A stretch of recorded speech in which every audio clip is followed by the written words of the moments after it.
അങ്ങനെ കുളിച്ച് റെഡിയായി നമ്മൾ കണ്ണനെ കാണാനായിട്ട് പോവാം. നമ്മൾ അവിടെ നിന്ന് റെഡിയായി ഇറങ്ങിയപ്പോൾ തോന്നിയതെന്ന് അറിയോ, നിർമ്മാല്യം തൊഴാനായിട്ട് ഗുരുവായൂരപ്പൻ്റെ അടുത്ത് പോകുമ്പോൾ ഒരു ഫീലിംഗ് ഉണ്ട്. ആ ഒരു ഫീലിംഗ് ആയിരുന്നു നമുക്ക് അവിടുന്ന് കിട്ടിക്കൊണ്ടിരുന്നത്. കണ്ണന്റെ പ്രിയപ്പെട്ട തുളസിമാലയും എനിക്കുള്ള പൂവും കൂടെ വാങ്ങി നമ്മൾ അവിടുന്ന് കൃഷ്ണനെ ദർശനം ചെയ്യാണ്ട് പോവാം.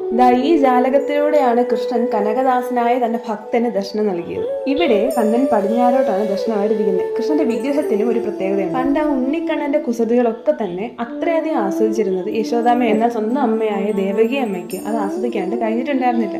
ഈ പരാതി ദ്വാരകാധീശായിട്ടുള്ള കണ്ണനോട് പറഞ്ഞു. കണ്ണൻ ദേവകി അമ്മയുടെ മുന്നിൽ തന്റെ ബാല്യലീലകളെല്ലാം ഒന്നുകൂടെ കാണിച്ചു. ഇത് കണ്ടുകൊണ്ട് വന്ന രുക്മിണി ദേവിക്ക് ആ ഉണ്ണിക്കണ്ണനിലുള്ള ഇഷ്ടം കാരണം ദേവി തന്നെ സ്വയം നിർമ്മിച്ച ഉണ്ണിക്കണ്ണനാണ് നമ്മുടെ ഉടുപ്പി ശ്രീകൃഷ്ണസ്വാമി. നമ്മുടെ ഈ കണ്ണന്റെ വലിയൊരു ഭക്തനായിരുന്നു കനകദാസൻ. എന്നാൽ താഴ്ന്ന ജാതിയിൽപ്പെട്ട കനകദാസന് ക്ഷേത്രത്തിനുള്ളിൽ ചെന്ന് കണ്ണനെ കാണാനുള്ള അനുമതി ഉണ്ടായിരുന്നില്ല. ജാതി വ്യവസ്ഥയെല്ലാം മനുഷ്യർക്കല്ലേ, നമ്മുടെ കണ്ണനുണ്ടോ ഇത്? വിഷമത്തോടെ കനകദാസൻ ക്ഷേത്രത്തിന് പുറത്തു വന്നു നിന്ന് കണ്ണനെ പാടി വിളിച്ചു. നമ്മുടെ ഉണ്ണിക്കണ്ണന് ഭക്തരുടെ വിഷമം കണ്ടു നിൽക്കാൻ കഴിയോ? അപ്പോൾ തന്നെ തിരിഞ്ഞു നിന്ന് പടിഞ്ഞാറെ വശത്തുള്ള ജനലിലൂടെ കനകദാസന് കണ്ണൻ ദർശനം നൽകി. ഇപ്പോഴും ഉടുപ്പി ചെല്ലുമ്പോൾ ആദ്യം കനകദാസന് ദർശനം കൊടുത്ത ആ ജാലകത്തിലൂടെ കണ്ണനെ ദർശനം ചെയ്തതിനു ശേഷമാണ് ഉള്ളിൽ പോയി നവഗ്രഹജാലകത്തിലൂടെ കണ്ണനെ ദർശനം ചെയ്തത്. അങ്ങനെ സന്തോഷത്തോടെ നല്ലപോലെ കണ്ണനെ ദർശനം ചെയ്ത് കണ്ണന്റെ അന്നദാനവും കഴിച്ച് അവിടുന്ന് ലഡു വാങ്ങി നമ്മൾ തൃശ്ശൂർ റൂമിലേക്ക്. പിന്നെ ഏത് ക്ഷേത്രത്തിൽ ചെന്നാലും അവിടെ ലഡു ഉണ്ടോ എന്നുള്ളത് ഞാൻ ആദ്യമേ നോക്കാറുണ്ട്. ഇവിടെ ലഡു ഇരിക്കുന്നുണ്ടോ ഭയങ്കര സന്തോഷമായി.